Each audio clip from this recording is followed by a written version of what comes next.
warm welcome all of you in Vrindavan coaching classes. So our today's topic is electricity. तो electricity start करने से पहले आपको बताना पड़ेगा कि इलेक्ट्रिसिटी का मतलब क्या होता है। इलेक्ट्रिसिटी का मतलब होता है कि पर्टिकुलर टाइम पीरियड में कितना चार्ज फ्लो हो रहा है। ठीक है, अब बात आ जाती है चार्ज की। तो चार्ज क्या होता है? तो आपने देखा होगा ये दो जैसे कि आपने स्केल को अपनी सर पे रगड़ते हो और चीजों को अपने पास में वो खींचता है। तो स्केल को रगड़ने से क्या होता है, उसके इलेक्ट्रॉन्स एक जगह दूसरे में क्या हो जाते हैं, ट्रांसफर हो जाते हैं। इलेक्ट्रॉन्स ज्यादा एक दूसरे के अंदर ट्रांसफर हो जाते हैं, इलेक्ट्रॉन्स एक्यूमुलेटेड हो जाते हैं। फिर वो चार्ज जो होता है दूसरी चीज को अट्रैक्ट करता है। आपने सर्दियों में कंबल ओढ़ते हैं या फिर स्वेटर निकालते हैं, तो ये जो चीजें होती है इनके अंदर क्या होता है, फ्रिक्शन के कारण चार्ज इकट्ठा हो जाता है। और वही जो चार्ज है, पर चार्ज भी आपके दो टाइप्स के होते हैं, एक होता है स्टैटिक चार्ज, ठीक है, और एक होता है डायनेमिक चार्ज। ठीक है, स्टैटिक चार्ज मतलब जो चार्ज रेस्ट पे है, मतलब मोशन में नहीं है।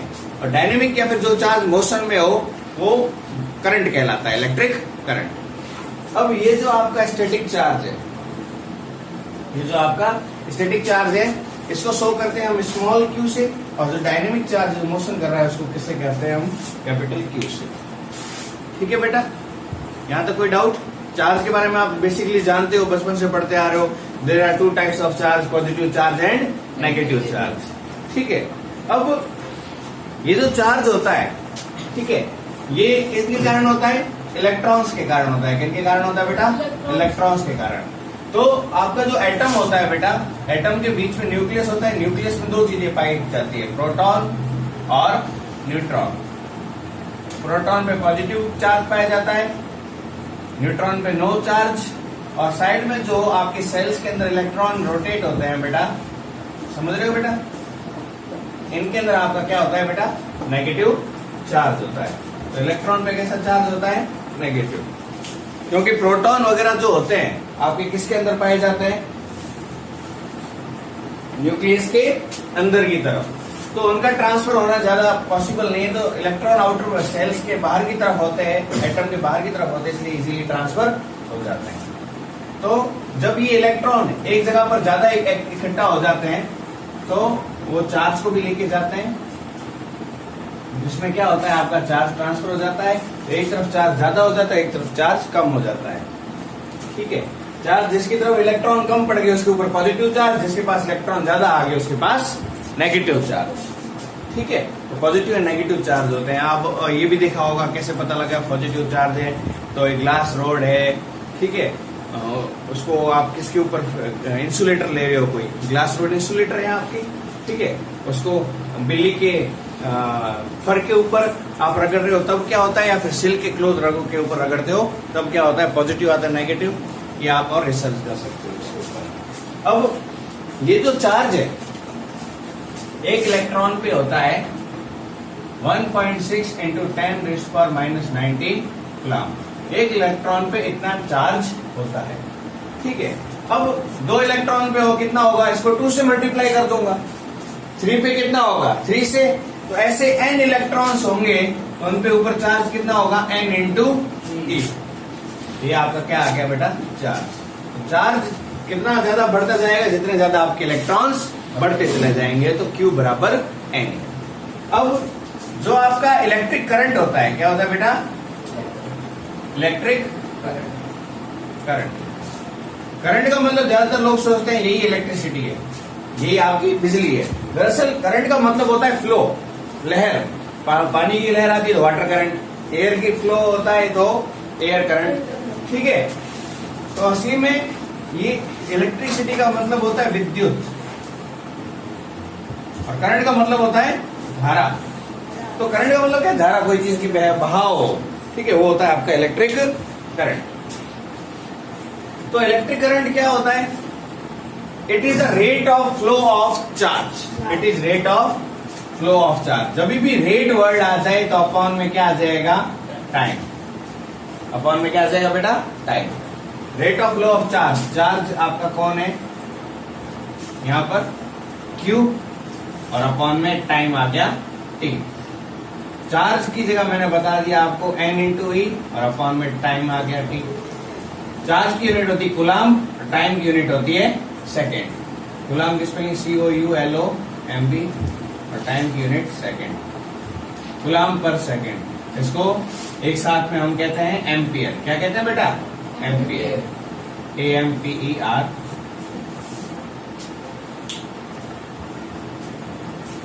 तो ये तो था आपका इलेक्ट्रिक करंट।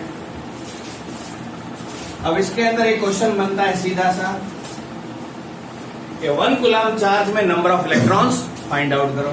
वो न्यूमेरिकल आप जरूर ट्राई करना। इसके बाद में क्वेश्चन बनता है कि 1 एम्पियर को डिफाइन करो। तो 1 एम्पियर बताया था, 1 कूलम चार्ज जब 1 सेकेंड में किसी वायर के पर्टिकुलर पॉइंट से फ्लो करता है तो वो 1 एम्पियर उसके अंदर इलेक्ट्रिक करंट होता है। ठीक है, ये भी हमने डिस्कस कर लिया। ठीक है, तो ये 1 एम्पियर हो गया। ठीक है, 1 वोल्ट हो गया, 1 जूल हो गया। इस टाइप के क्वेश्चन ज्यादातर पूछे जाते हैं। उसके बाद में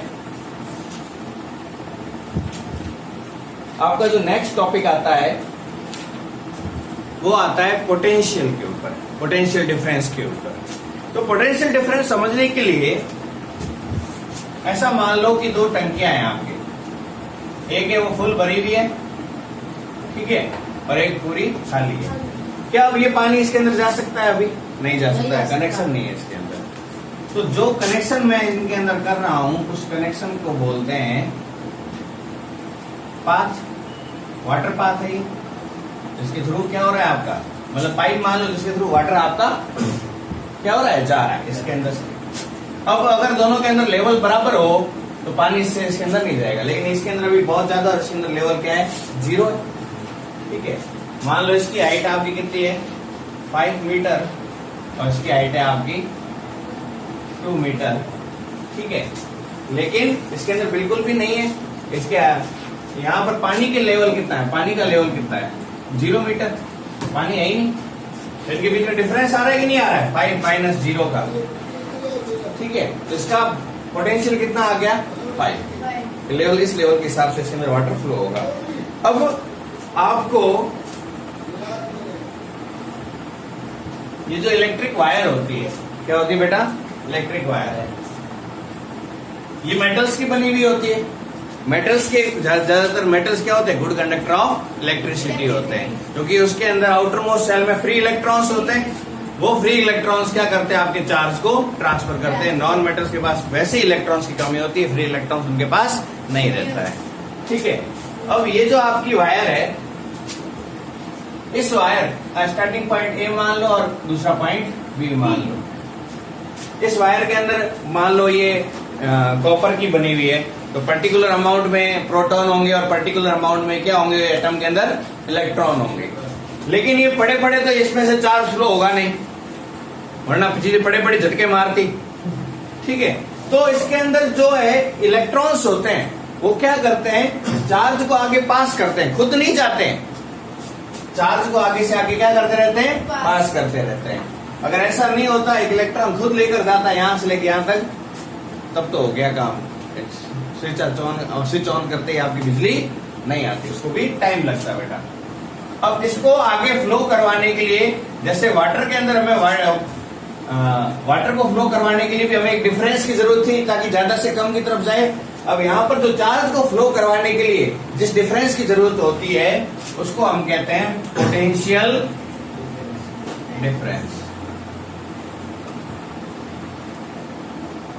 आपने देखा होगा आपके जो सेल घर के अंदर यूज करते हो, एक तरफ लिखा होता है +5, एक तरफ लिखा हुआ है -5 वोल्ट, है ना। तो इसका मतलब क्या है, एक तरफ इलेक्ट्रॉन्स की क्वांटिटी क्या है, ज्यादा है, और एक तरफ क्या है, कम। तो आपके क्या करेंगे इसके अंदर, तो चार्ज जो है एक जगह से दूसरी जगह क्या होगा, फ्लो। इलेक्ट्रॉन्स क्या होता है, नेगेटिवली चार्ज होते हैं। ठीक है, वो शिफ्ट किस तरफ होंगे, पॉजिटिव की तरफ शिफ्ट होंगे। तो जिस हिसाब से इलेक्ट्रॉन शिफ्ट हो रहे हैं उसके ऑपोजिट डायरेक्शन में कौन फ्लो होता है, आपका चार्ज फ्लो होता है। जैसे अपन बस में कहीं पे जा रहे होते हैं, ठीक है, तो हम तो आगे जा रहे होते हैं और पेड़ पीछे जाते हुए दिखाई देते हैं ना। गाड़ी भी आपकी चलती है, टायर उल्टा घूमता हुआ दिखाई दे रहा है कि पीछे चल रहा है टायर, ना। तो ये इसमें क्या होता है,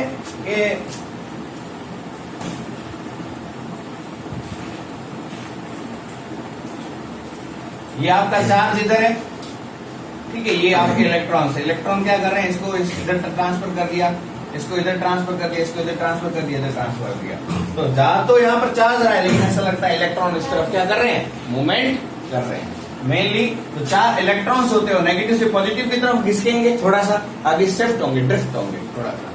और यहाँ पर जो चार्ज है वो उसके ऑपोजिट डायरेक्शन में जाएगा, तो चार्ज जाएगा प्लस से माइनस की तरफ और इलेक्ट्रॉन जाएंगे माइनस से प्लस की तरफ। तो जिस तरफ चार्ज जाएगा वही इलेक्ट्रिक करंट होता है, तो आपका इलेक्ट्रिक करंट हमेशा प्लस से माइनस की तरफ क्या करता है, फ्लो करता है, ठीक है।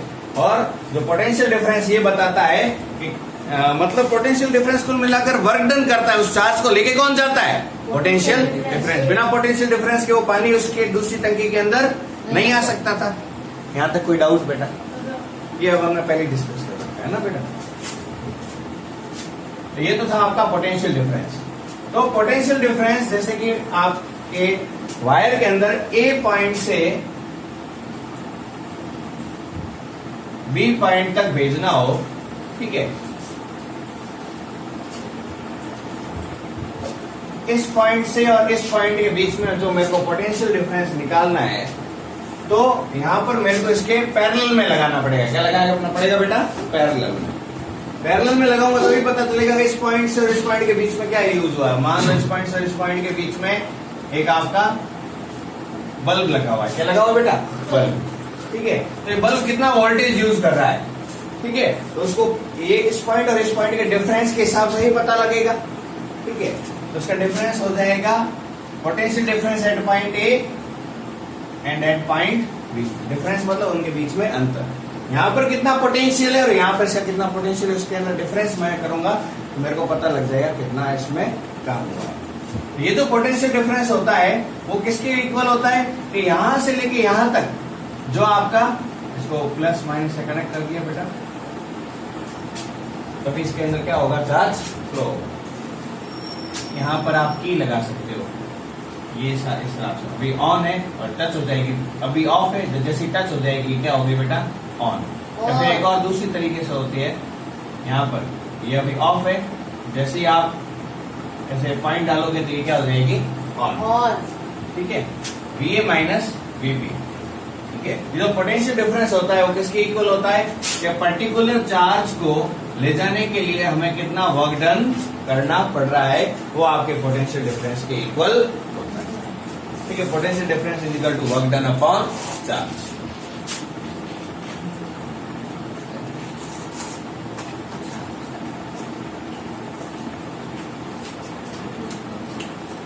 अच्छा, अब एक तरफ पोटेंशियल डिफरेंस है VA और दूसरा आगे चलता जा रहा है, वो कहाँ पे है, इन्फिनिटी पे। तो इन्फिनिटी में पोटेंशियल डिफरेंस, पोटेंशियल लगभग कितना होता है, जीरो। तो VA माइनस VB कितना हो गया, जीरो, दूसरा पॉइंट पे। तो ये जीरो मैंने हटा दिया। तो यहाँ पर ये जो जब डिफरेंस हट जाता है, खाली एक पॉइंट से आपका ट्रांसफर हो रहा है, तो उसको कह देते हैं हम इलेक्ट्रिक पोटेंशियल। क्या कहते हैं, इलेक्ट्रिक पोटेंशियल। फिर वो पोटेंशियल डिफरेंस नहीं रह जाता है। अच्छा, ऐसा भी कह सकते हैं जब दूसरा पोटेंशियल इंफिनिटी पे रखा हुआ है तो उसको इलेक्ट्रिक पोटेंशियल कहते हैं। इलेक्ट्रिक पोटेंशियल आपका हो गया वर्क डन अपॉन चार्ज। मतलब पर्टिकुलर एक पॉइंट से जहां से वो स्टार्टिंग हुआ है उसी का ही हमें ध्यान रखना पड़ेगा, दूसरे वाले पॉइंट का ध्यान नहीं रखना पड़ेगा। तो ये था बेसिक इंट्रोडक्शन इलेक्ट्रिक पोटेंशियल के बारे में और इलेक्ट्रिक चार्ज के बारे में।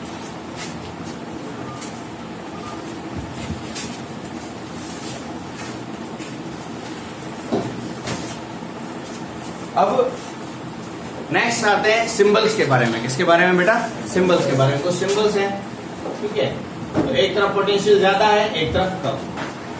तो ये सिंबल हो गया बेटा आपकी सेल का, ठीक है। और ऐसे बहुत सारे सेल्स आपस में आपके क्या हो जाते हैं बेटा, जुड़ जाते हैं। तो ग्रुप ऑफ सेल्स को हम क्या कह देते हैं, बैटरी कह देते हैं, ठीक है।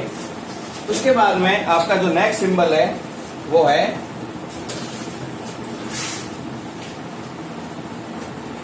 रियोस्टेट का। किसका है बेटा, इसको इस तरह से भी शो करते हैं और इस तरफ से भी शो करते हैं। रियोस्टेट क्या होता है? Variable resistance. क्या होता है बेटा? Variable resistance. Variable resistance word का मतलब है, वेरिएबल मतलब जिसकी वैल्यू चेंज हो सकती हो। क्या हो सकती हो? चेंज हो सकती हो। चेंज मतलब ये वर्ड बना है वेरी से, VARRY, जिसकी वैल्यू चेंज हो सकती हो। ठीक है, वो कहलाता है आपका वेरिएबल रेजिस्टेंस। ठीक है, अब वेरिएबल कैसे? क्योंकि आपने देखा होगा पंखे के अंदर, हम देखो उसके अंदर लगा एक इंस्ट्रूमेंट लगाओ जिसके अंदर आप इसको 1 नंबर 2 नंबर 3 नंबर 4 नंबर कर सकते हो।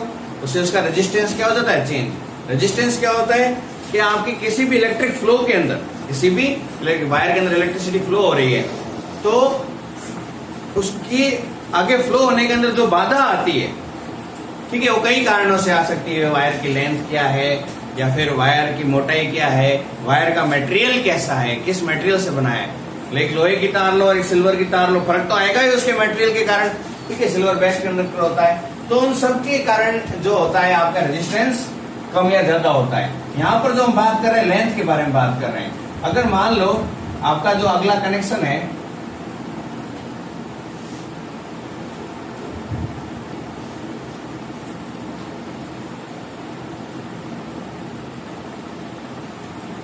अगर ये यहां से ये कनेक्शन जा रहा है और यहां पर मैं आपका लगा दिया बेटा बल्ब लगा दिया। ठीक है, अब देखो अगर ये जो आपका यहां लगा देते हैं अपन वोल्टेज सोर्स, ये हो गया प्लस, ये हो गया माइनस। अब ये जो करंट आ रहा है ये प्लस से कहां जा रहा है? माइनस की तरफ। ठीक है, अब यहां से अगर ये कनेक्ट हो जाएगा बेटा तो फटाक से यहां से चला जाएगा बल्ब के पास में और बल्ब खुल जल जाएगा। लेकिन अगर मैं इसको यहां कनेक्ट नहीं करके इसको कहां कनेक्ट करूं? यहां पर, तो इसको क्या करना पड़ेगा? रियोस्टेट असली में कैसा होता है, ऐसी बहुत सारी तार लपेटी हुई होती है। ठीक है, और किसी एक नॉन मेटल पर। ठीक है, उसके बाद हम इसको कनेक्शन देते हैं। यहाँ पर इसको बहुत ज्यादा लेंथ कवर करनी पड़ेगी, फिर यहां तक पहुंचेगा, तो यहाँ पर हमारा वोल्टेज क्या हो जाता है? थोड़ा सा डाउन हो जाता है। ठीक है, और अगर ये सीधा यहां से कनेक्ट है तो क्या होगा? फटाक से इसके पास पहुंच जाएगा। तो ये यहाँ पर हो गया आपका 1 नंबर 2 नंबर 3 नंबर 4 नंबर और 5 नंबर। जब पंखा कनेक्ट करोगे तो इस हिसाब से आपके चलता है, और बल्ब कनेक्ट कर दोगे, बल्ब डिम करना है तो बल्ब के साथ इसको कनेक्ट कर दो, bulb 1 number 2 number 3 number 4 number और 5 नंबर जलने लग जाएगा। डिम भी कर सकते हो और फास्ट भी कर सकते हो। ठीक है, तो ये आपका था रियोस्टेट। उसके बाद में एक सिंबल आता है बेटा की का। किसका? की का। की हम डेली लाइफ में यूज नहीं करते, डेली लाइफ में हम यूज करते हैं सॉकेट। तो सॉकेट बता दो, इसमें क्या होता है? जब आप स्विच ऑफ करते हो तो ये कनेक्शन क्या हो जाता है? ऐसे ऊपर उठ जाता है, और जब स्विच ऑन करते हो ये इससे क्या हो जाता है? वापस कनेक्ट हो जाता है। ठीक है, जैसे कि इलेक्ट्रिसिटी पास हो जाती है। की के अंदर ये जो आपके ज्यादातर की जो होती है मोस्टली आपके लेबोरेटरी में यूज आती है। ठीक है, फिजिक्स लैब में आपने देखा होगा, नहीं देखा है देख लो। इसमें क्या होता है?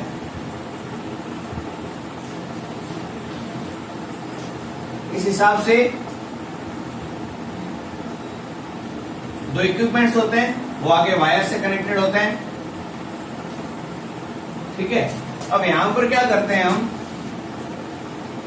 यहां पर कोई लोड डाल दो, उस लोड को ऐसे जिगजैग लाइन से, लोड मतलब अगर आपने सीधा कनेक्ट कर दिया ना शॉर्ट सर्किट हो जाएगा, कोई इलेक्ट्रिसिटी उठाने वाला है ही नहीं, तो सीधा प्लस वाला पूरा माइनस से कनेक्ट हो गया तो बहुत फास्ट वोल्टेज फ्लो होने लग जाएगा, जिससे कि वायर क्या होगा? जल भी सकता है और ये चीज ब्लास्ट भी हो सकती है। ठीक है, इलेक्ट्रिक करंट बहुत फास्ट फ्लो लग जाएगा, तो इसको कुछ लोड रखना जरूरी है। मान लो आपने यहाँ पर क्या लगा दिया? फैन लगा दिया। ठीक है बेटा, अब यहाँ पर हम क्या करते हैं? एक मेटल की ऐसी की आती है। अब ये एयर, अभी तो बीच में एयर है, एयर के कारण ये इसमें से करंट फ्लो नहीं हो सकता। जैसे हम इसको इसके अंदर डालेंगे, ये वाले को यहाँ पर इसके अंदर, इस हिसाब से तो ये क्या आ जाएगा? इनके बीच में कनेक्शन हो जाएगा और इसके अंदर इलेक्ट्रिसिटी फ्लो होने लग जाएगी। तो जब तक ऐसे ये ओपन है मतलब करंट फ्लो नहीं हो रहा है, जैसे ही इसको सर्किट क्लोज कर दिया, ठीक है, सर्किट क्लोज करते ही आपके करंट फ्लो हो जाएगा। समझ में आ गया? ये होता है की का कंसेप्ट। और आप गूगल पे इलेक्ट्रिक सॉकेट के अंदर आप जो की होती है उसका डायग्राम भी देख सकते हो। ठीक है, उसके बाद में जो आपका इलेक्ट्रिक करंट होता है उसको मेजर करने के लिए हम क्या यूज करते हैं, एमीटर जो इलेक्ट्रिक करंट को मेजर करता है, और वोल्ट मीटर क्या करता है, वोल्टेज को मेजर करता है। वोल्ट मीटर पैरेलल में लगाया जाता है और एमीटर किस में लगाया जाता है, आपके सीरीज में लगाया जाता है।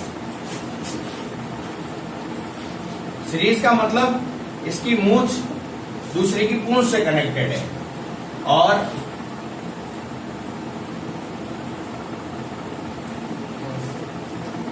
वोल्ट मीटर में क्या होता है, वो इसकी मूंछ और इसकी मूंछ सेम है, और इसकी पूंछ और इसकी पूंछ सेम है। ठीक है, ये प्लस और ये माइनस। ठीक है, दोनों की ये मूंछें हो गई और दोनों की ये क्या हो गई, मूंछ। तो जब मूंछ से मूंछ और पूंछ से पूंछ जुड़ती है तो वो पैरेलल में होता है, और ये मतलब इसकी स्टार्टिंग पॉइंट है और इसका एंडिंग पॉइंट है, लगातार सीरीज में जुड़ा हुआ है। ठीक है, एक मेन सीरीज ही बन रही है कंटिन्यूअसली। ठीक है, इसकी जो पूंछ है, माइनस वाली पूंछ हो गई, इसकी मुंह से जुड़ गई ना, तो पूंछ जब मुंह से जुड़ती है तो क्या हो जाता है बेटा, आपके सीरीज। ठीक है, ये आपको कुछ पता होना चाहिए। ठीक है, अब नेक्स्ट आता है आपका इंपॉर्टेंट टॉपिक, जिसमें से क्वेश्चन पक्का बनता है, वो है ओम्स लॉ। क्या बेटा,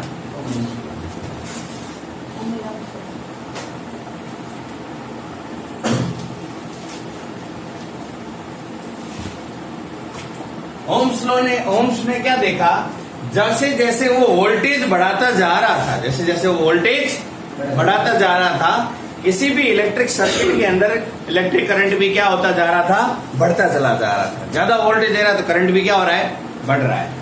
तो उसने कहा कि वोल्टेज है वो डायरेक्टली प्रोपोर्शनल है इलेक्ट्रिक करंट के। जब उसने ग्राफ बनाया, यहाँ पर लिया उसने वोल्टेज और यहाँ पर लिया इलेक्ट्रिक करंट, तो एक स्ट्रेट लाइन है, मतलब ये बढ़ रहा है तो ये भी बढ़ रहा है, और ये डायरेक्टली प्रोपोर्शनल जा रहे हैं। ठीक है, अच्छा, जब डायरेक्टली प्रोपोर्शनल का सिंबल हटता है तो एक कांस्टेंट वैल्यू आती है, उस प्रोपोर्शन कांस्टेंट वैल्यू कहते हैं हम प्रोपोर्शनैलिटी कांस्टेंट। ठीक है, अब ये फॉर्मूला आ गया V बराबर आई आर। उसको याद रखने की ट्रिक कुछ भी बना दो। मेरे दोस्त हैं एक विकास सिखवाल, वो काफी बहुत अच्छे एक्टर भी है, तो उनके हिसाब से मैं याद रखता हूँ विक्सा इज राइट, विक्सा इज राइट। ठीक है, V is equal to I R. ठीक है, V यहाँ वोल्टेज है या पोटेंशियल डिफरेंस है, I यहाँ पे इलेक्ट्रिक करंट है, और ये जो R आ रहा है, R यहाँ पर ये जो वर्ड है ये क्या है, रेजिस्टेंस है। प्रोपोर्शनलिटी कांस्टेंट आपको पता है ना कंसेप्ट, अंडरस्टैंड आपको।